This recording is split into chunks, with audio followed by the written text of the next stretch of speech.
It's time to close yet another chapter in the iRacing IndyCar history books. Today, a champion has already been crowned, but he will look to stamp his authority and break his own record from just a couple of weeks ago.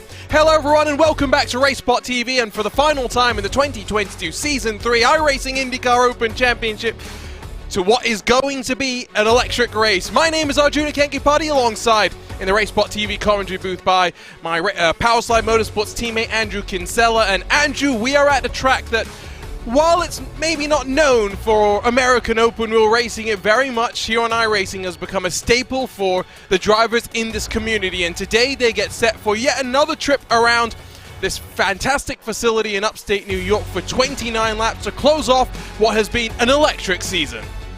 Absolutely. Watkins, Glen, as you say, not necessarily known for IndyCar racing these days, but of course it was one of the first road courses that you saw in that IRL series when they transitioned away from oval only. So there is definitely some history with IndyCar here, and I can't think of a better place to finish off this season here today, Arjuna.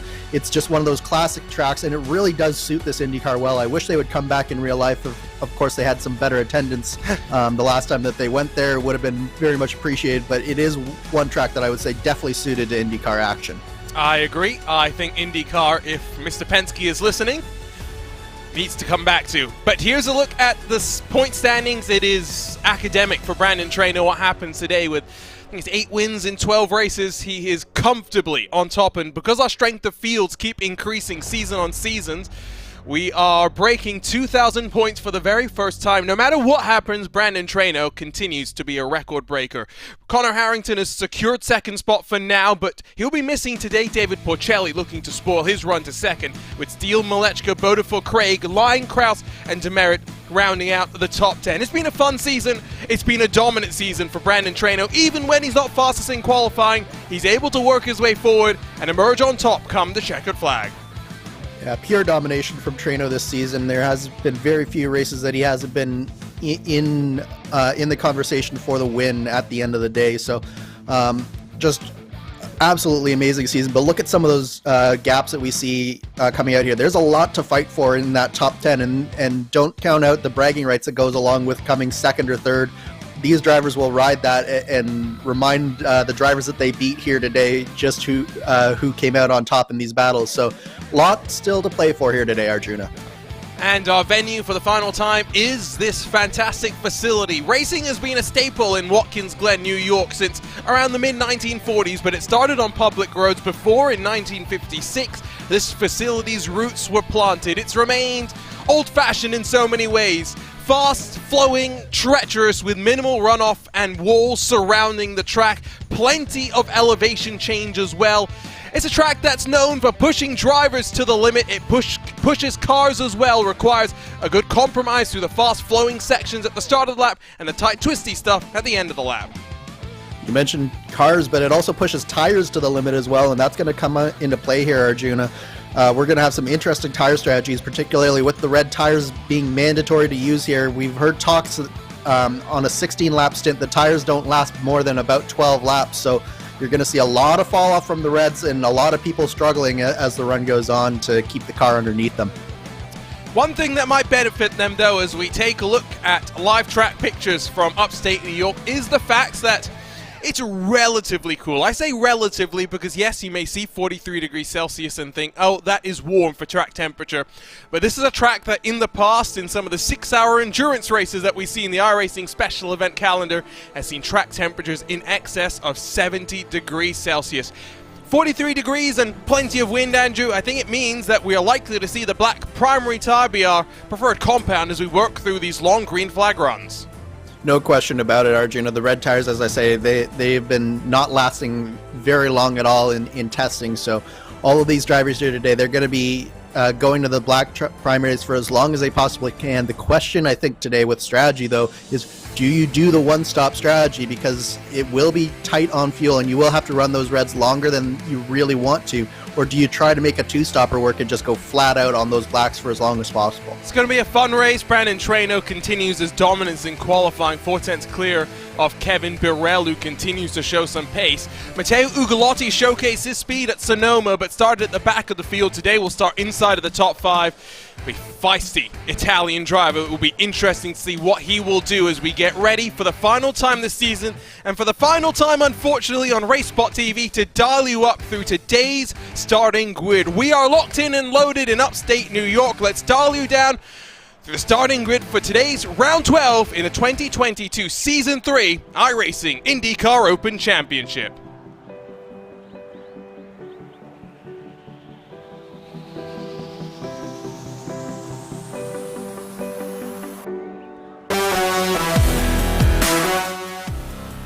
And again, it's Traino that will lead us to the green, but it's the impressive Kevin Birrell that will look to challenge on the run downhill into turn number 1, with Van der Sant and Oster right behind on row 2. Ugolotti in the stealth black machine looking to carve his way forward, with Robert Malechko alongside on row number 3.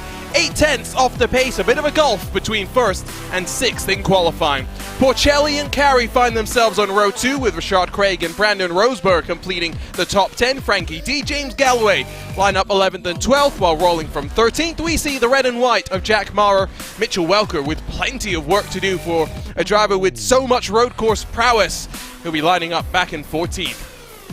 Kopke and Matsuda 15th and 16th spots, with Franzoni back in 17th, and these drivers, by the way, do have a full pace lap to work through, so we have plenty of time. You'll be alongside Stefanidis, Wilhite, Graybill, Sliska, and Musselman will round out the field of 22 that is getting ready to do battle. In terms of compound battles, remember, drivers required to use both compounds of tires as we work through the race. Andrew, if it's your choice, if you're lining up in the front 2 rows of this grid, which compound of tire do you start on? I think you have to start on the blacks if you're me.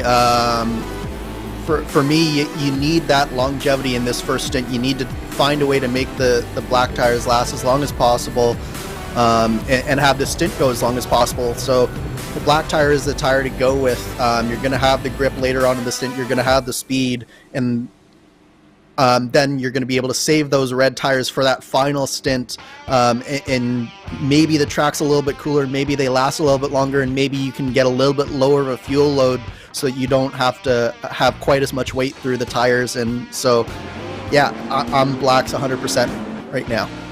So as the field rolls, let's not dodge the elephant in the room, the treachery that is a race start here at Watkins Glen International. Down the hill in towards the 90 you go.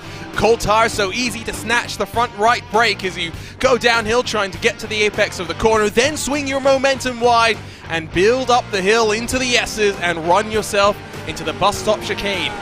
The chicane is its own trouble spot, but we saw in the ISOWC midway through last summer, Andrew, just how difficult this run up through the S's can truly be. Yeah, there's really nowhere to go if something happens on track, especially in the first part of the S's. You basically are forced to come to a complete stop, as we saw Brian Carey did in that ISOWC race, and sort of had to make his way through what was a graveyard of cars at that point. So you really have to be careful coming through those S's, but again, as you mentioned, this bus stop, as soon as you get through, you have a little bit of a breather down the straightaway, and then you come to the bus stop chicane, and then you have to deal with not only the road narrowing, but these treacherous curbs as well. There's that run through the bus stop. One of the things that changed when, of course, iRacing updated this Watkins Glen International has been a staple on the service, going back to the very, very early days of this iRacing.com service. Of course, do you remember when it comes to the full pace lap that drivers will be burning fuel? We'll have to be mindful of that as they work through what will be this opening stint of the race. As always, we are delighted that various drivers have graced us with their presence. I'm trying to also pull up the tire compound so you can figure out what they're all starting on, so excuse me for stumbling over my words. We've got Kevin Birrell focused in the left-hand side. Different camera angle today for Brandon Traino in his sim room, lit up in blue, and then Jacob Oster to that right-hand side. 3 drivers that are fighting up at the front. Will be fascinating to get the looks on board as we work through the course of the 29 laps. Yeah, that's a really interesting tire choice from the field there. You see Burrell is the only driver in the top 10 on those alternate tires, and it's going to be so important for him to get a good jump on this start and find a way past Brandon Traino as quickly as possible. And then once those tires goes off, he'll have to do everything he can to keep Traino behind him. Meanwhile, everyone basically 11th on backwards is starting on these red alternate tires, which is going to make things very interesting for those drivers in the back half of the top 10. Remember, push to pass will play its part as well. Downforce configurations look to be fairly similar with a cursory glance through the field. Push to pass becomes push to defend if you are at the front of the field. If you're Brandon Traino looking to sign off a record-breaking season with another dominant run. Traino's put it on pole once more, but with a field of feisty competitors behind, lined up and ready to steal the checkered flag, it's going to be difficult. 29 laps thrown up on the board for the final time this season, for the final time on RaceSpotTV. The engines roar in symphony. We're racing in upstate New York. It's a great start from Traino. Burrell trying to avoid being swarmed on the red alternate tires. Van der Sant fires it down the inside. Ugolotti took it 3 wide. He's up into 4th spot. A tidy run though through turn number 1, and the field climbs its way up through the S's.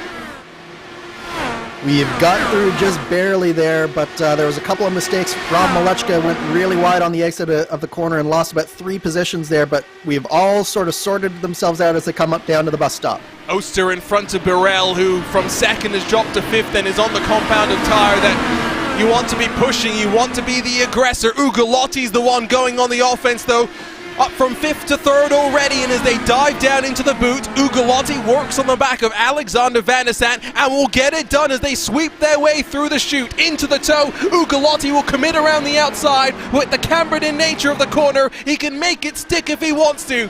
Van der Sant's having none of it though. He fought Phil Krause to victory in the Lionheart IndyCar Series, but Ugolotti is one of the best in open wheels, and he steals 2nd as they dive into the final sector of the lap. But all the time while Van der Sant and Ugolotti were trading blows there, Brandon Traino has developed a healthy gap here at the front of this field, and this is exactly what Traino was hoping for. Now Traino can very quickly get into cruise mode here. It is 1.7 seconds as they dance through the final corner. As the clouds set here at upstate New York, James Galloway runs off the track, but Brandon Traino leads from Ugolotti, Van der Sant, Oster, Burrell, Porcelli, the top 6. Galloway will dive to pit road, seems to have picked up some damage there. Mitchell Welker steals 12th away from Jack Maurer. It's going to be feisty, we know that. Burrell starting to go on the offense, uses a push to pass, and toes up to the back of Jacob Oster. And you're going to see this a lot here today, Arjuna. The draft is going to be so important, particularly up this back straightaway through that SS section. And Kevin Burrell again. Oh, Oster goes wide there. And good heads-up driving from the young driver from I5G there, but Brian Carey seems to have run off the track. Does he have any damage to his car? I don't think he does. See, the right front of the wing looks okay, no side pod damage either. Burrell now in front of Oster after that mistake and building up the advantage. We always know it's crazy at Watkins, Glen. We never know how crazy it's going to be. Yeah, it always seems to be really crazy, particularly in these first few laps where you're just so desperate to make your tires work and to make up as many positions as possible while you're all still in a nice long draft train. But that was a big mistake there from Brian Carey. It's lost him about 10 positions here. Grab a look at all of these incidents as we work our way through the opening course of this race. Let's start with the start of this race. It was 3 wide, Malechka forced to the outside where I don't think he really wanted to be, and then the moment with Oster there as well as the David Porcelli satellite racing entry is what spooked him and ran out wide and then lost that momentum all the way up the hill. Traino faster than Ugolotti by over 2.5 tenths that last time around. The margin though holds at 1.8. You now wonder what the setups are like between those two drivers, how they're going to compare. As the tower lights up like a Christmas tree, drivers using that 70 horsepower push to pass up the run into the bus stop. You also wonder here, Arjuna, who's saving and who isn't. And I think Alexander Van der Sant might be the first driver who's trying to make this on a one-stop. I think maybe Traino and Ugolotti are trying for 2, at least based on the pace that I'm seeing so far. Meanwhile, look at this action that we've got in front of us. That's Oster, Porcelli, and Malechka all going at each other right now. There was a moment behind into the bus stop. I just saw the puffs of smoke. Malechka trying to go the long way around down the hill as the track falls away from you, it's never really going to work. He'll slot back into 8th for the time being. Now inside of the top 9, so Brandon Roseborough forward. The only driver on the alternate tires is Kevin Birrell, so keep that in mind when you watch these battles. It's Mitchell Welker, the first driver on the alternate rubber, trying to work his way forward. Got to make the laps last as well, though. It's the reality that not all will want to deal with. Let's pick up what happened this most recent lap on the run down into the bus stop, because we talked about this being a trouble spot. It's Kopke in the 10 that looks for a lunge that I don't think was ever there. No, there really wasn't any opportunity here. You can see he's on the push to pass. He's trying to make it work, but it's just so late. And then the driver in front, I think Kopke was just never going to make that corner. So just an unfortunate incident there. Oh, big incident. And there's a car going the wrong way down pit lane. That's AJ Musselman in the Indy Alliance Racing entry. We talked about chaos. David Grable, the other car there. There goes Birrell using the alternates around the outside of Van der Sant, who doesn't fight it too hard. Birrell charges through the grass as well. Close call, but he's confident, he's pushing. Yeah, and I think a little bit of that was strategy from Van der Sant. He sort of let him go really, really easy there, and I think Van der Sant's just happy to sit behind, and I really do think he's on a fuel save right now. Try and figure out what happened then in the incidents between David Grable and AJ Musselman, and then Brian Carey as well. There's so much to look through. So here's Grable. As Kopke's trying to come down to pit road with a damaged car, Grable runs into him, then Musselman comes onto the scene. That is a scene from a sketch show more than anything else. Yeah, and that's so unfortunate for Musselman, because he really was the innocent bystander and all that. Grable, I think, needed to be a little bit more heads up there, but I'm not sure if Kopke actually announced that he was coming to pit lane or not. It's a very difficult pit lane entry here, because you basically have to slow down in the middle of that final corner, and that's what you saw there, just two drivers getting their signals crossed coming into pit lane there. It's one of those races where there's fighting everyone. Matsuda's got in front of Stefanidis as we focus on those outside of the top 10. Up front, though, as we saw a driver pull out down the hill into turn 1, that was Welker looking on Porcelli. Ugolotti using the push to pass because he's being dropped. 2.1 second now, the gap between Traino and Ugolotti, and you can see the Apex Racing team start to stretch his legs. Traino has found an immense vein of form to the point where he's teaching other drivers about this car as Benjamin Kopke straight off into the wall through the bus stop chicane. Wow, that was a big impact there for Kopke. It looks like he just hit that bump on the way into the chicane and just lost it and straight into the wall there. Unfortunate incident there. I think we're looking here at Brian Carey, what happened to him, and you can see another victim of that bump. He was fortunate to keep it off of that chicane wall there, Arjuna. Yeah, watch on board, watch the hands from the Canadian as he just tries to be a bit too greedy with the inside of the corner. I tell you, this is truly one of the more crazy races I've commentated on since the iRacing IndyCar Open Series race at Phillip Island, where we spent about 50% of the time watching live action and 50% of the time trying to figure out what had happened during replays, because it was all going on at different points of the track. Think it has settled down for the time being. Birrell losing ground on the tires now. 28.1 last time for him actually indicates he's doing quite well. Indication, though, compared to Van der Sant now. Crossover point at about 6 laps or so, because Birrell is in the clutches of that number 11 machine. Yeah, I would say maybe even a little bit sooner than that, Arjuna. I think really Van der Sant is probably faster than Birrell at this point. The question is, does he want to continue saving, or does he want to get back in front? And it looks like he does, because he's forcing his way through in the S's here. I think you have to feel some impetus from Van der Sant with the gap opening up to Ugolotti. If you don't move on past that 4 machine, you are resigning yourself to 3rd spot at best as it runs right now. 6 laps, of course, into a 16-lap fuel run, so not even halfway through for some of these drivers. You check back in with Porcelli, Roseborough, and Frankie D. There's a bit of a train forming up behind that number 2 entry, but we look rearwards from David Porcelli. You can see just how many cars want to work their way on through. For the likes of D, Mauro Matsuda on the red alternate compound of tire, not the worst thing in the world to be sitting and minding the tires as they run right now. No, the problem is, though, Arjuna, the tires will go off no matter how well you're taking care of them at this point. So really they need to find a way around the Trulli train that has formed behind this Porcelli, because Porcelli really is holding up a lot of drivers right now. Porcelli has been struggling a lot more in recent weeks, if we're being completely fair. He's a driver that likes to run other cars as well. Official iRacing competitions cannot be the focus for all. It is fun that we get this many out there to put on a fight and put on a show for us every single Monday. We'll talk more about next season's schedule at the end of the show. It's going to be a fun one with 7 road courses and 5 ovals, increasing the bias towards the right and left turns. We'll see how it plays out. Roseborough on the push to pass as he pulls out of the draft. On the exit of the S's, forces himself to the outside though as they run to the bus stop chicane. Porcelli won't fight it, but for being honest, Andrew, if you go to the outside, if the driver alongside wants to fight, you put yourself in trouble as Frankie D saves that car. Amazing car control. Amazing car control, but you can see being in that pack, it cost him 3 positions right off the hop, and he just got a little bit loose coming out of that bus stop, got on the grass there, and was fortunate to be able to keep it out of the wall there. Let's watch this and just admire the hand. It starts on that exit curve, just lifts the left sides. How does he not run into the wall? I do not know.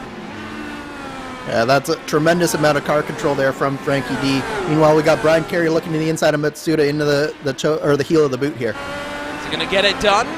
Don't think so. Be a bold place to commit with the tires where they are. Although Brian Carey is on the primary black compounded tires, again, will last a little bit longer. Might have the advantage at this point in the run. Carey trying to atone for his mistake through the bus stop chicane earlier on today, but we'll take solace in the fact that did not take him out of the race. Jacob Oster on the push to pass as they climb up the hill in the battle for 4th. Burrell starting to struggle as his tires start to go away.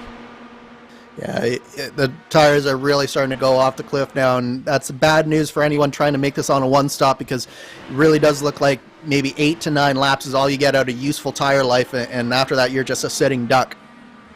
Fair play to Burrell, though. I don't know how you are about talking when you're racing. I know, for one, Adam Blocker is not such a fan of it on a road course. He likes to be left to his thoughts and to his focus, but he seems to be happily chatting away, arm off the wheel, seemingly doing something or the other. Quite relaxed. Yeah, it depends on the road course and how much concentration I need. The more concentration, the less likely you are to talk. By the way, Matsuda, in that battle with Carey, Matsuda got loose coming out of the bus stop, and he had a little bit of a moment and nearly got off in the carousel. Read my mind. We were just about to take a look at that. You can see just how much curb these drivers are using, how committed they are, and maybe not as impressive initially as Frankie D, but he kept the speed up and wasn't trying to lift out of it without good reason. Again, a good save as they run through that tricky bus stop chicane. These curbs are a little bit more raised than they were in the older configuration. It's catching plenty out. It absolutely is, and I think the other thing that's starting to catch some drivers out is those red tires. They're really starting to lose grip, and so when you hit those curbs and you start to get a little bit out of shape where you could catch the car early on in the race, you simply can't catch it anymore, and I think that's what happened to both Frankie D and Matsuda there.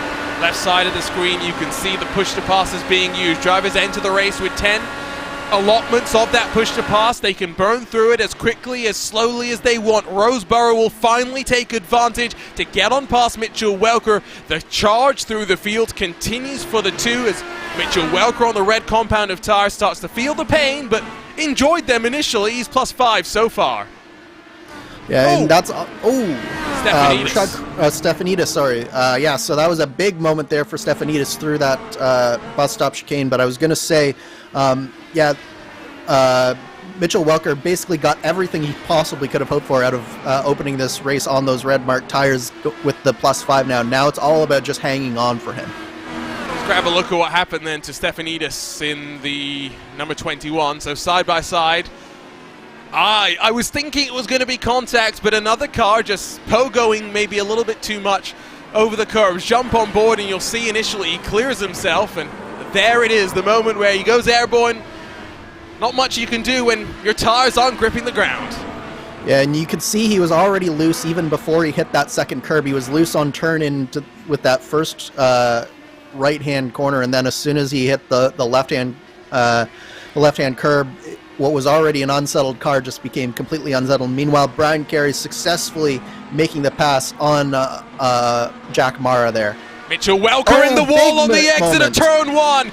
We were just singing his praises, but have the tires gotten to a point where Mitchell Welker asked for power and the rear end responded by spinning itself around? It's irrelevant. The 12 car is in the wall and done not just for the day, but for the season as well.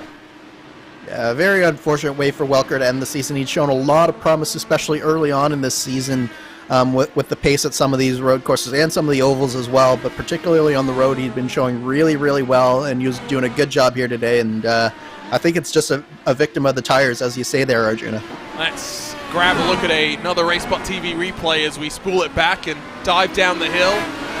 The other thing is there, I was just about to say, if you bottom out over the curb, you bounce the wrong way, your suspension setup is not compliant enough to deal with the up and down that you're putting through the car, it can end in disaster, and that is what catches out Mitchell Welker. It is not the tires, it is running too wide, and you could see he saved it, but by that point it was already spearing into the wall. Yeah, absolutely, and it's so easy to do on that curb there, as you say. It's very easy to high center your car, and all it takes is a split second of grounding and suddenly you're pointed straight at the wall. Been a good day for Brandon Traynor. We haven't had to talk about him much. That's what a race leader wants to have happen. Saw a moment there where he did have to get quite sideways. Still focus forward as we jump on board with the race leader who's built the advantage up to 4.5 seconds to Matteo Ugolotti. I mean, for a driver that's known more as the king of the bricks for his exploits at the Indianapolis Motor Speedway, it is crazy the way that Traynor, in collaboration with the Apex Racing team, has been able to develop over the last few years, and he is now one of the most potent road course racers that IndyCar has to offer on iRacing.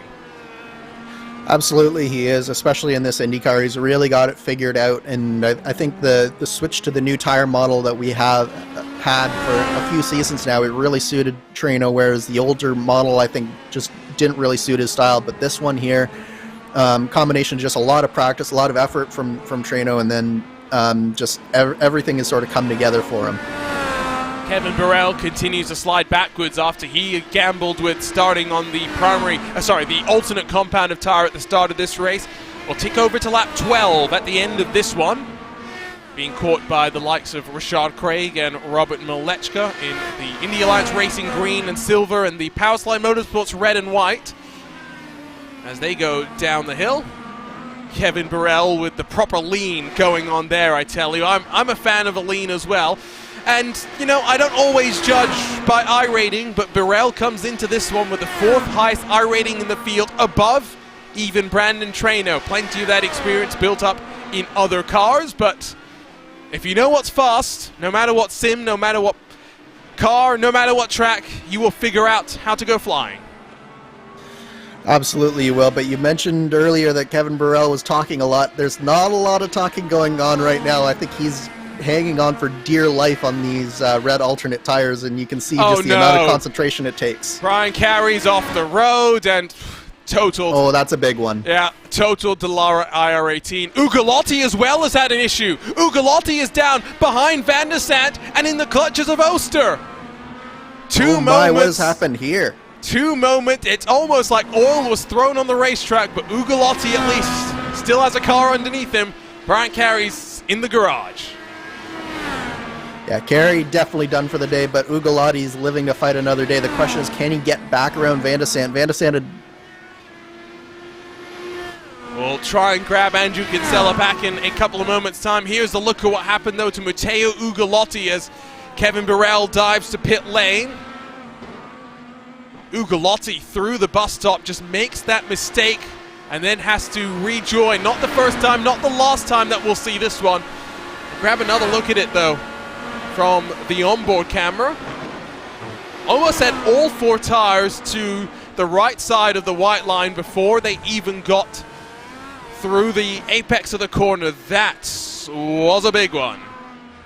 A big, big one, that is for sure. Rashad Craig has also lost some ground, so a couple of moments here and there. Even with relatively cooler track conditions with the cloud cover that we have, by no means has it been easy, although it may be fair to say that To some degree, it's all of drivers' own doing as they make the mistakes through the bus stop chicane. Andrew Kinsella rejoins us in the RaceSpotTV commentary booth. The beauties of live broadcasting, but Andrew, the mistake from Ugolotti, so many times we've seen that today. I have no doubt we'll see it plenty more times. Yeah, absolutely. It's just millimeters one way or the other can be the difference between hitting that bump just the wrong way and throwing you towards that wall, or having one of the fastest laps through there. And you have to take that risk and be willing to accept that it could come back to bite you. Let's grab the look at the incident for the Canadian Brian Carey into the bus stop, and he just turns in too early. He's trying to save fuel. You can hear it in the tone of the engine as well. Just listen in.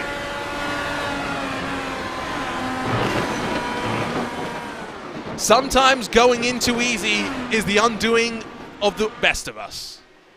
Yeah, and that was just, I think he just lost track of where he was on the track. He was probably concentrating on the car in front and then just turned in way too early. But see, the leaders now also having to deal with some traffic. We've had some pit stops here going as well, particularly with some of those red mark alternate drivers coming into the pits and changing up their tires. I like how Robert Malechka's having to work his way forward. Still only 16 seconds behind the leader. It's not that big a gap when you think about it that way. The 7-second gulf between Traino and Van der Sent, that is maybe the slightly more shocking one, given the display that we saw from Alexander Van der Sent to deprive Philip Krauss of what would have been a record-breaking victory in the Lionheart IndyCar Series earlier in 2022. Van der Sent still in front of Ugolotti. I have no doubt the fight for second is by any means done and dusted. So Andrew, as we round out what has been a very fun couple of years on RaceSpotTV with iRacing IndyCar official broadcast, starting in 2020 with the iRacing IndyCar Series, and then now here with this slightly shorter but weekly iRacing IndyCar Open Championship. It's broadcast 76. We've had millions of impressions, hundreds of thousands of views, days of content watched. But I think this season is when we have seen the best racing in 2 years. The strength of fields are built up, the drivers are getting more confident, new faces have joined the party. This community is in the best place that I feel it's been in for at least my short time as part of it. I would absolutely have to agree with you on that, Arjuna. The competition this season has just been so fierce. Every race, it seems, no matter how difficult the track is, no matter how difficult it is to set up the car, we've seen wheel-to-wheel action every single week. And I think it also just goes down to the fact that iRacing has really sorted this car out so well, and it's just so much fun to drive that more and more people who try it, they just stay in this series and try it. And make it one of their primary cars, and it's just a testament to really not only the series but also to what iRacing has done with the tires as well. What a turnaround, right? It was the state of the car that got me into broadcasting in early 2020, and now it's one of the most fun things we get to cover here on RaceSpotTV, on board with Ugolotti as he works down the hill. As you dive through the 90, we'll ride for a lap, run yourself out wide, but build the momentum up through the hill. The lowest part of the track, climb up about 100 feet of elevation and turn left through the S's into what is by all means the primary passing opportunity. Van der Sent feeling the pressure, trying to run away from Ugolotti with a push to pass, but brake at the 300 on the left-hand side. Ugolotti so confident, so brave with the curbs, trusts what his car is going to do, sweeps through the outer loop, almost like an oval corner, but it falls away from you. You can use the runoff on the exit as well, and Ugolotti showing his knowledge of the track. Down the hill, clip the apex, run out wide as you work into the boot. Ugolotti looking nice and tidy and closing that gap to Van der Sent. Up the hill, use gravity in your favor as you tuck to the inside, and Ugolotti tucks too much. Gets on the curb, spins almost around, but quick hands from the Italian to hold on. Yeah, that was near disaster there from Ugolotti, but you can see why he's wearing that #1 badge for the best iRacing in the field, iRating in the field, because those hands were extremely quick to not even allow the car to get that out of shape. It was a great save there from Ugolotti. So past the halfway mark of this race, Brandon Traino will become car #1 from the lead pack to roll to pit lane. Now, we know Van der Sent saves fuel. He's elected to do so. Ugolotti will find his way to pit road. Question is, how will this overcut play, with the limiting factor likely being the tires when it comes to this one, Andrew, because we have gone past the halfway mark of this race. We're not putting in a full tank of fuel into these cars. We are not putting in a full tank of fuel, but it will mean that Van de Sant has one less lap on those red tires, and that could be all the difference that he needs at the end of this stint, because we saw just how much those tires fell off with the likes of Kevin Burrell and Matsuda and Frankie D, and just how much of a struggle it was keeping the car on track. So anything I can do to have that freshness in the tires, in those red tires for longer, if I'm Van de Sant, I'll take it. Traino on the button immediately, had not used any of his push-to-passes in stint 1, but knows how important getting temperature into the tires and making sure the outlap is up to speed will be, in making sure there is no chance that Alexander Van de Sant will be anywhere near him as he rolls off a pit road. Ugolotti 3.5 in front of Oster, both having come down pit road, of course, last time by, with Malechka a further 4 seconds back. Kevin Burrell on the black compound of tire will now wait and see if the turns will table and the tide trends in his direction as we work to the closing stages of this race. He's already 4 laps into his run. Here comes Van de Sant to pit road as Traino works his way to the closing sections of the lap. Yeah, so it's all down to this for Van de Sant. If he can get back out in front of Ugolotti, it should allow him enough to be able to keep Ugolotti at bay simply by having that 1 lap fresher tires. It doesn't sound like a lot, but it really makes a big difference when it comes down to the end of this race. Not even close, of course, between Traino and Van de Sant, as Rashad Craig will also come to pit lane. Here, though, is Matteo Ugolotti, who sees Barney to his left as Van de Sant has already sent it down into turn 1 and released himself from the limiter. It will be a healthy advantage for Van de Sant, but with Ugolotti having temperature in his tires and having pace on his side, he'll be pushing to the very end. The battle is by no means done, but I think advantage Van de Sant through that cycle of pit stops there, Arjuna. It looks like he got maybe a second to a second and a half of gap there on Ugolotti over the course of that run. He also has a 2 push-to-pass advantage. Keep that in mind. Ugolotti, 36.3 seconds cone-to-cone in pit lane.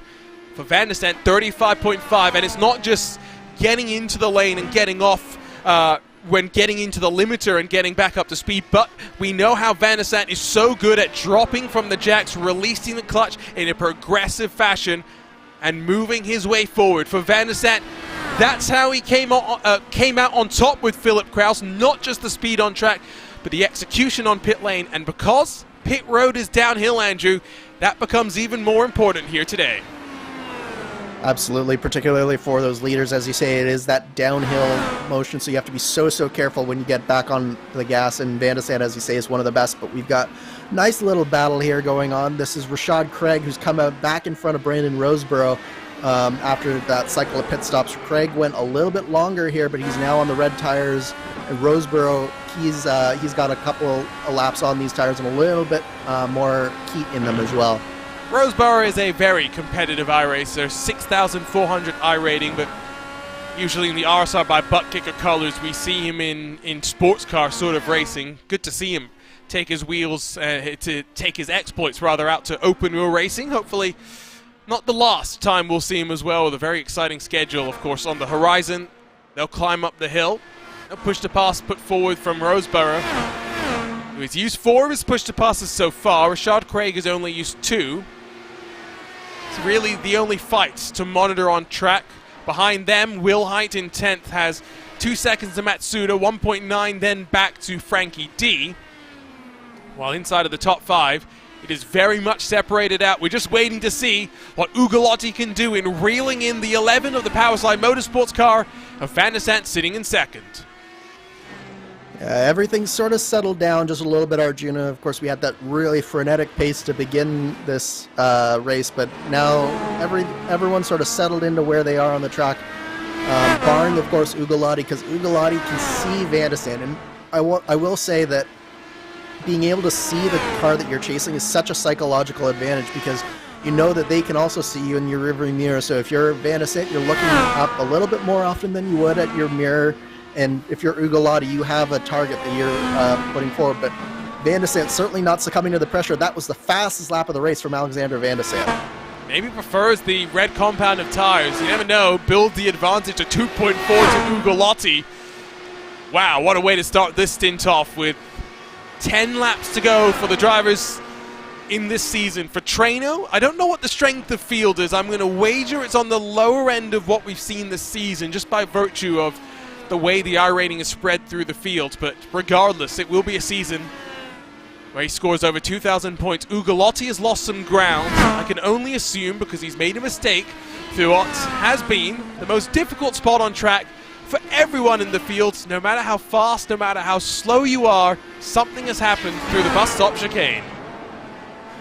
And we've seen this a couple of times already from Ugolotti. He's not afraid to take that first curb really aggressively, and once again it's come back to bite him. It seems like every 6 or 7 times through there he just gets a little bit too aggressive, and that was a big jump up, and this time it was the rear of the car that nearly comes around and forces him off the track. And again, as you say, about a 1.5 seconds loss there for Ugolotti. I'm just saying, if it's 1 in 6 times, I don't really like those odds when it comes to surviving a Watkins Glen. We try to slow it down and get it sorted at some other time, but Ugolotti now 4 seconds. Don't think you're going to close that on Van de Sant with the speed that he seems to have, with 9 laps left to play. Behind them, still waiting to see if Craig Roseborough will resume their duel. Kevin Birrell, 2.9 seconds back from Malechka. He's not made any inroads with his black compound of tire, and of course, because he pitted earlier than everyone else, by the time that the alternate tire starts to fall off, Andrew, Birrell will very much have gone through the best of his rubber as well. Yes, that's absolutely the case. And Birrell is on a little bit of a pickle, shall we say. He's got to find a way to preserve these tires for as long as possible. As you can see, he is definitely enjoying the black tires a lot more than we saw at the end of that red stint, though, Arjuna. Notice someone is next to him as well.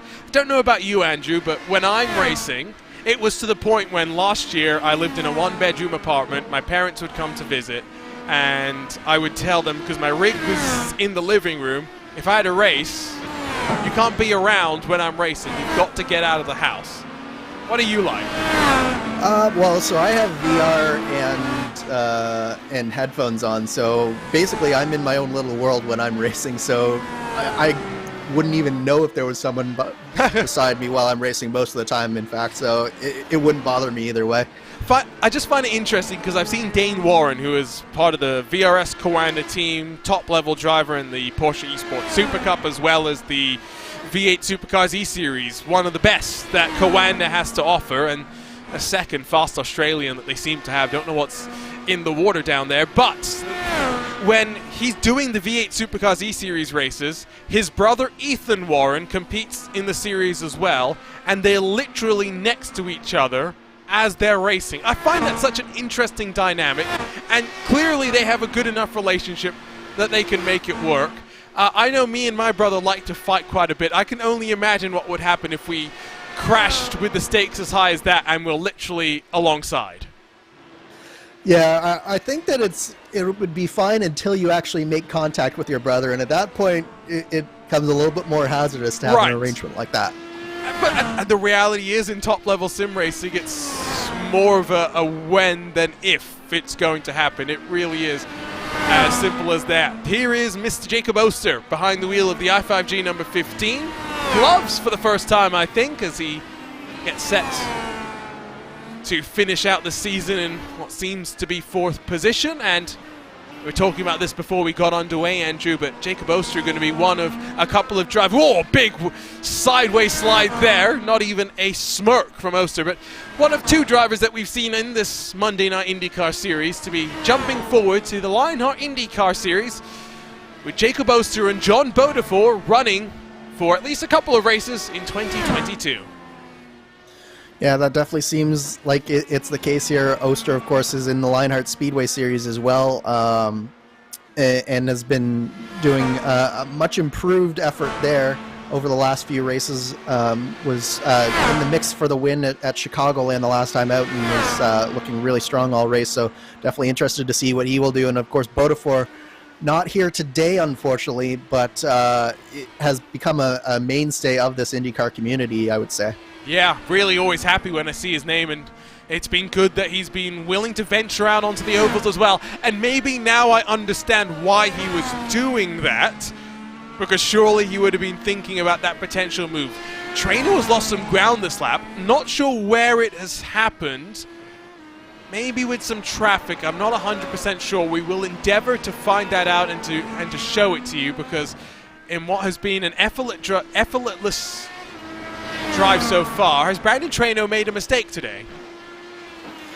If he has, it's been a small one, and to be honest, Traino at this point, it's all gap management for him. As long as he's about 5 seconds in front of Van de Sande at this point in the race, he's doing absolutely fine, and he's well beyond that. So I think at this point, if you're Traino, you're just looking at staying in your rhythm and not taking too many risks here. I think I know what happened. It's not really significant, but you know, the exit of the toe up the hill, even when you have gravity working with you, because these tires fall away so quickly, I think the rear just tried to step out. Didn't lose much time, but lost about 0.4 of a second to Van de Sande that last time around. Still the second fastest car on track. So getting twisted up all about nothing. So Ugolotti is just under 5 seconds clear and continues to abuse and try all sorts of things with the curbs. Jacob Oster is licking his lips. He's only 1.8 seconds back now. Yeah, Ugolotti's really got to just sort of calm himself down a little bit, I think, at this point, and stop taking quite so many risks through that bus stop. Like, yes, it's the faster way to take the big risk, but he's really starting to shoot himself in the foot. Meanwhile, we've got a good battle going on here between Wilhite and Matsuda. Wilhite and Matsuda both with the push to pass, and now Wilhite out of draft, able to slot back in line as Matsuda squeezes forward in the battle for 10th. Behind them, Frankie D is closing as well. They do have to be careful. See how it plays out. Ugolotti, of course, with that mistake, will drop a couple seconds further back. It's Van de Sande's turn to lose some time. Suspects maybe traffic plays its part as well, but really has settled into a tempo in these closing 5 laps of the season. Andrew, as we move forward, of course, New Indianapolis is what iRacing has told us about, at least on their podcast, coming in this most recent build in just 7 days' time. So that's going to be exciting for the community. Open wheels in November, going to be a lot of fun as well. But then we build to next May, and to do it all over again for the iRacing Indianapolis 500. Yeah, and I think this Indy 500 is going to be special for a lot of these drivers, because if we do have a new scan that requires a little bit of adjustments for the setups and for these drivers, it's going to mean a lot more opportunities for some of these teams to maybe get a leg up on the i5Gs, the Team Talents, the Power Slide Motorsports teams. So it's going to be very interesting to see what happens next May, and certainly Open Wheels is going to be a very good preview of that. Well, let's take the chance now as it's settled down to chat with Brian Carey. Although Jacob Oster is closing, we will track that. But the Canadian joins us now. Brian, disappointing way to end the night and to end the season as well. Yeah, Arjun, I mean, that was a rough one. I'd actually prepared pretty well for this race. I mean, that corner in particular, the stops since they've done the rescan, has been a tough one to figure out. And you saw, I think, was it lap 2, I guess, I was a little too far away from the right-hand side, caught a bigger bump, had a big moment there, so I was pretty good up until that point. In all the laps I didn't practice, I never hit that inside part of it. Just you take your eye off the ball for a little bit, and that's what happens. Seen plenty of cars launch themselves over the curbs through the bus stop chicane. Just how different is it to the old scan that I think everyone had become just so accustomed and familiar with? Actually, the biggest difference is the old one was anywhere you hit the curbs was rough. So, you had a little bit more leeway, and you just had to get the car good over those curbs. Where here, if you get the wrong half of your car, I guess you bottom it out, then... on this one here, it's either you're fine, you ride over them like butter, or like you've seen with myself on lap 2, I just saw Rob do it, I've seen a few other guys go over that. It really catches you, and you see whenever the guys they're kind of pitching right, that's them kind of bottom siding it. So it's more treacherous when you hit it, but it's a lot smoother ride over. Thanks for joining us, Brian. Sorry that the race ended like that. Plenty of fighting though, with Matsuda still trying to defend now from Porcelli. Wilhite defends from Frankie D as we round our way into the closing stages. Matsuda, Frankie D have the benefit of the black primary tire. It is Porcelli and Wilhite trying to hold on as their tires fall away from them. Porcelli will loop it around, and we were just talking about how he had to mind the tires. Commentator's curse strikes onto David Porcelli in the VRS Satellite Racing Machine. Robert Malechka dropped a spot as well to Kevin Birrell, and while Birrell's back up into the top 5, Matteo Ugolotti has now just 3 laps to go, Andrew, to hold off the charging Jacob Oster. Again, the wonders of live broadcasting. We'll get back with Andrew Kinsella as quickly as we can. Gap down to 0.7 of a second in this battle for the final step of the podium. And Andrew, for Jacob Oster, he's got the same number of push-to-pass as Matteo Ugolotti. What can he do as he's now within drafting range and on the hunt? Yeah, the big thing is that draft for him at this point, because that's going to aid his push-to-pass use over Ugolotti. He's got to find a way to close up over the next few corners here. He's got to get as close as he possibly can on the exit of turn 1, because he's going to have to find a way to get past Ugolotti into that bus stop chicane. Alternatively, if he gets close enough, we've seen Ugolotti taking risks through that bus stop, so it's very possible to force a mistake as well. Mentioned David Porcelli's incident. We saw what happened, but let's ride on board and watch the hands again. Just see, loses it early. Brian was talking about not knowing how much curb you can take at different points of the track. Maybe Porcelli getting a little bit greedy. 2 laps to go then. 1 second. Ugolotti trying to go on the offensive to close this one out. 9.2 seconds, the gap between Traino and Alexander Van der Sant, who are pushing and pushing, but with fall off now of 1.4 seconds compared to their fastest laps of the race. In terms of Watkins Glen returning to the schedule, Andrew, what other tracks would you like to see IndyCar return to? And of course I say return to because crucially we have to have gone there already to return to a place. The number 1 track I want IndyCar to return to, and it's never going to happen, but that would be Burke Lakefront Airport at Cleveland. that place is just made for IndyCar racing. The mile-wide straightaways of that airport was just so good. There's plenty of fun places. I think some of the street tracks that we've had are by no means good, but given that we're going to this new layout of Detroit rather than racing in Belle Isle in 2023, could go to somewhere with some railroad tracks, for example, and try and really irritate some drivers and rupture their spines. White flag in hand. Brandon Trainer will cross the line just with 3.5 miles left to go in what has been yet another dominant season as he looks to go back-to-back in this championship. It's all so simple at this point for Traino. All he has to do is find a way to get his car around this track one more time. It's easier said than done, though, with those red tires. Meanwhile, the battle is on for third, and there's a new entrant in there, Arjuna. Kevin Birrell is on push to pass, and he is well within shouting distance of Jacob Oster if either of these two make a mistake. And remember, he's on the black primary tire. He's got a little bit more grip as you look. It's a smile on Birrell's face. It's focus, worry. You read into it what you will for Jacob Oster on the bottom right portion of your screen. Into the bus stop they'll go. The gap between Ugolotti and Oster, 0.6 of a second. The gap between Birrell and Oster, 0.6 of a second as well. One driver is coming up quickly, and that is the number 4 of Kevin Birrell. He is getting closer and closer, corner by corner. He's now within a couple of tenths. He's right on the back of Jacob Oster. He might have a shot at this. He might even get Ugolotti, even though there's only about 4 corners left to play. Will there be a lunge into the toe? Thinks better of it. Running out of opportunities, although Oster again, all sorts of sideways. Birrell with his opportunity. And while this is all happening for Brandon Traino, as Jacob Oster continues to fend off the advances, Brandon Traino will continue to break records by securing victory in upstate New York.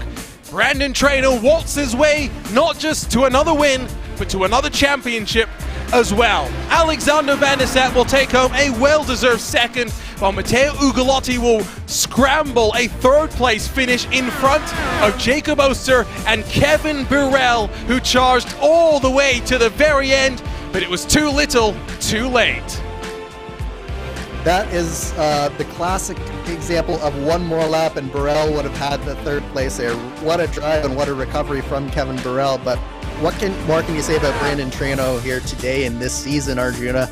This run was really emblematic of what he's done over the course of the 12 races of this season. It was never in doubt here today, and the championship was never really in doubt either.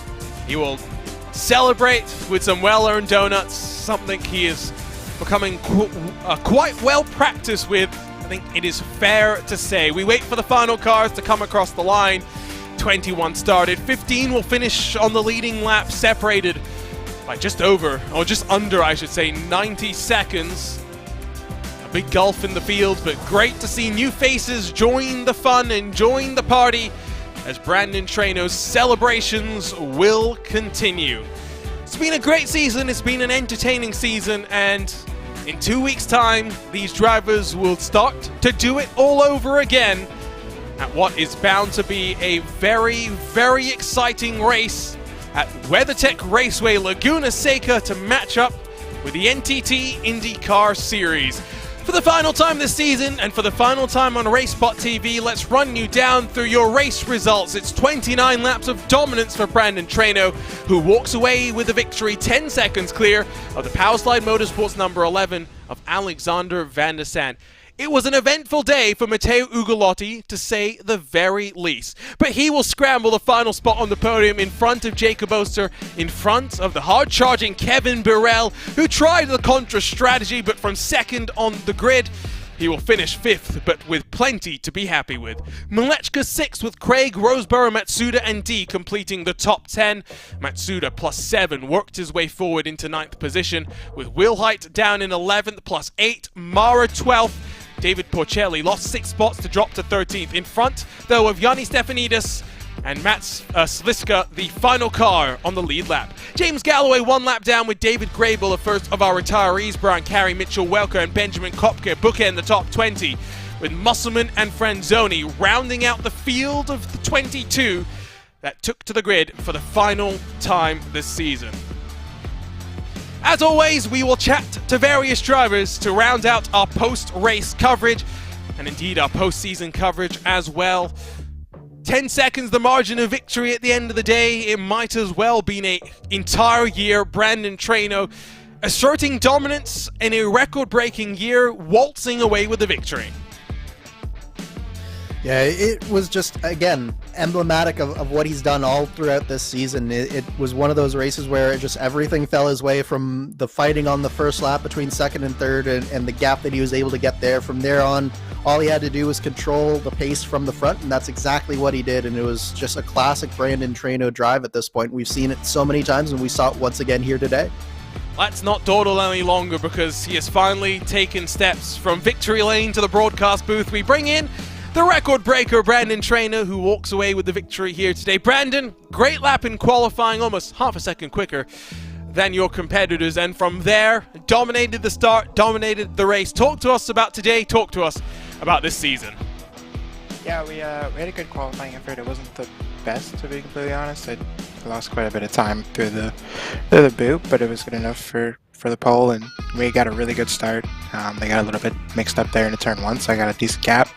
And then it was just all about managing tires, really, even on the primaries. Doing a little bit of lifting and coasting to try to keep them under you, because of how fast we're going around here.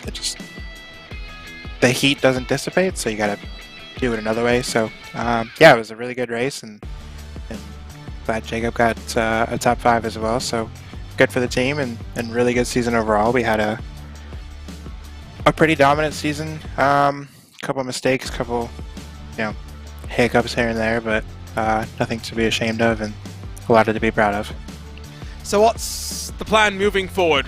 Hopefully more Monday nights, open wheels, and of course you mentioned a couple of I guess months ago at this point, when we talked at one of the many interviews that we've done about maybe doing some more racing on the roadside with your friends at the Apex Racing Team and Academy. Yeah, that's the plan. I don't know if I'll be around much on Mondays next season, just because I kind of have an obligation to get a little bit of iRating here. I don't know if it's been announced yet, but there's a league coming up that I'm going to be a part of with Apex Racing in part of their lineup, so that'll be fun. And then hopefully I can get enough iRating to be in the top split of Petite Le Mans and kind of show off my speed there, but we'll see. Got a lot of grinding to do, got a long way to go for iRating's sake, so.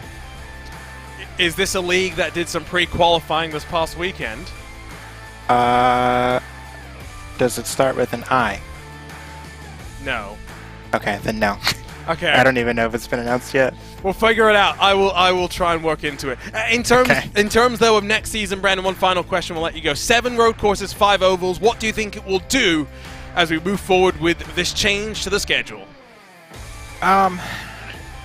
It's definitely going to switch the dynamic, obviously. I think it's going to make people have to really focus on the road course program and just the road course driving ability in general. The ovals still seem to produce more points at times, so you definitely need to capitalize on those if you struggle at a road course here and there.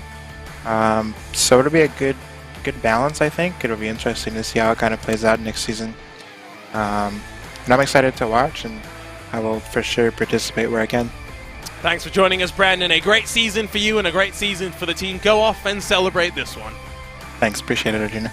Brandon Trainer joining us in the Apex Racing team. Number 5. Now, though, to the second step of the podium, we're joined by the number 11 of Alexander Van der Sant, who was able to take advantage of a rather chaotic race for Matteo Ugolotti to slot his way forward to second. Alex, how happy are you with that result? Very happy.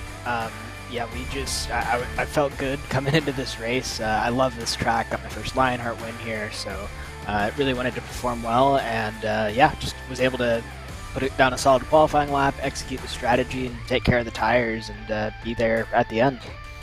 Trainer was talking a lot about tire temperatures. How was it from your perspective trying to approach this race and knowing there may be a range of weather settings and weather conditions that we had to deal with as well?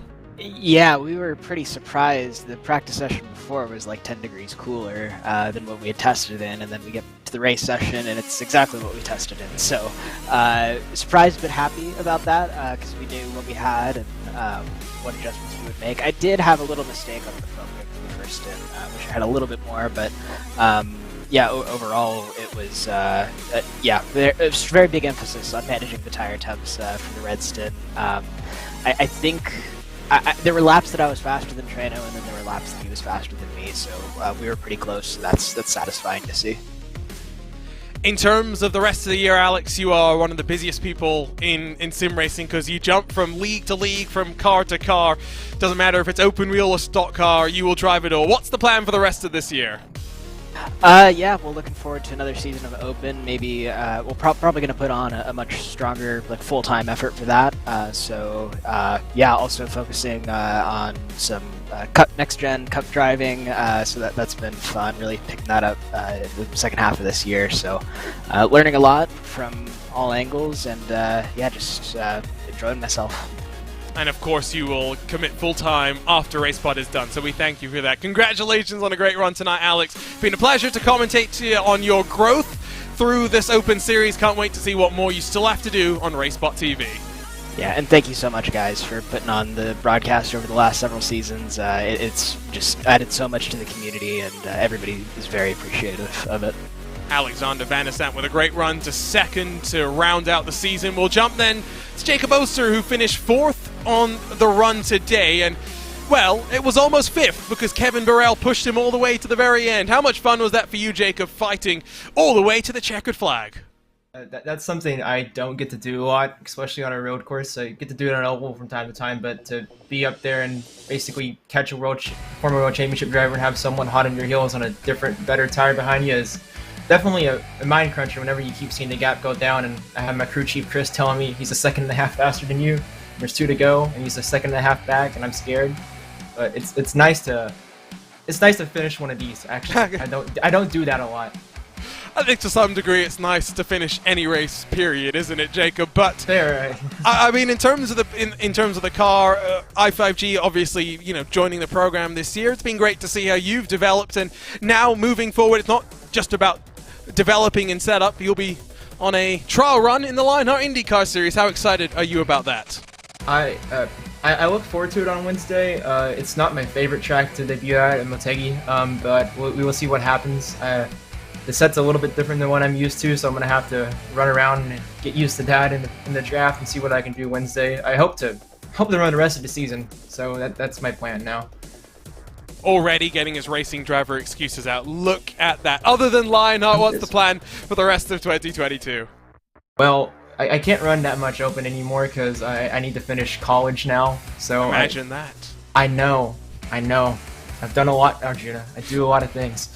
So I got to finish college, but I'll try to run what I can on Monday nights, and I'll be there on late Monday nights and late Wednesday nights to run Speedway and the IndyCar Series. See what I can do. Maybe bust out a couple wins there because I have not had any luck that season. But it's been turning around a little bit.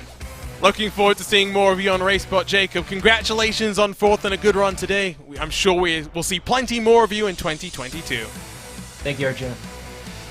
Well, it doesn't look like we've got any more interviews to work our way through, so instead, Andrew, let's look forward. And while we won't be around next Monday to cover this Monday Night IndyCar action, 2020 Season 4 is just around the corner. It will start in wine country, or rather, just south of wine country, WeatherTech Raceway, Laguna Seca, then over to Michigan, where we know how chaotic it can be, to the streets of Long Beach, over to the desert and Phoenix, up the border, over the border to the Canadian Tire Motorsports Park, around the world to Phillip Island, back across the world to New Hampshire, a trip to Japan, to Barber, Indianapolis, back to Watkins, Glen in Texas. Plenty of fun there, although some challenges that I'm sure some are already looking at and are a little bit worried about. Yeah, it really is a schedule that has just a little bit of everything, Arjuna. I'm looking at Fuji, the great unknown there, where we will be going there for the first time in the Indy Open Series, but then you have the classics like Barber, like Long Beach, and then some road courses that we can only go to in the sim racing world, like Phillip Island and Mosport. Mosport being one of my favorite tracks to drive in this car just because it's such a high commitment track. It's really going to be a fascinating schedule to watch, and unfortunately we won't be live on RaceSpot, but I will definitely be watching and hopefully participating in next season. Yeah, hopefully this frees us up to do a little bit of racing, although knowing the way it will go, I will drop this broadcast only to pick up another broadcast on a Monday night, because we've got so much going on. Right now we've got Precision Racing League MX5 and GT4 action, full Throttle Sim Racing Cup Series action as well. Sometimes on Mondays, Lionheart Speedway Series, which will start in just about 50 minutes time, so there will be plenty. But Andrew, closing thoughts, final thoughts as we say goodbye, because you've been around for a couple of seasons now, but we've had you, Lorenzo Bonder, Somil Aurora, so many of our RaceSpot commentators have been able to use this as a stepping stone as well as they build themselves up. Absolutely. It's a bittersweet moment for me because this was my first series and first broadcast that I ever did was an Indy Open broadcast. And so it's really opened me up to the commentary world and to being a part of the RaceSpot community. So it's a bittersweet moment stepping away, but it's also been incredibly fortunate for myself to be able to commentate on this community that I've been a part of for so long. So I think the other thing here to keep in mind is this is not goodbye forever, but probably more than likely a goodbye for now. Yes, that is true. Last year when we said goodbye, I knew it was just for a season. I knew the IRX Rallycross World Championship was going to take center stage. We don't know how long we'll be away for this time, but hopefully it will not be forever. It has truly been one of the most fun things I have ever done. Over 70 broadcasts I've done personally, 76 from RaceSpot going back to the middle of 2020. Some of it funded by RaceSpot, some of it funded by the community, but it has been a delight.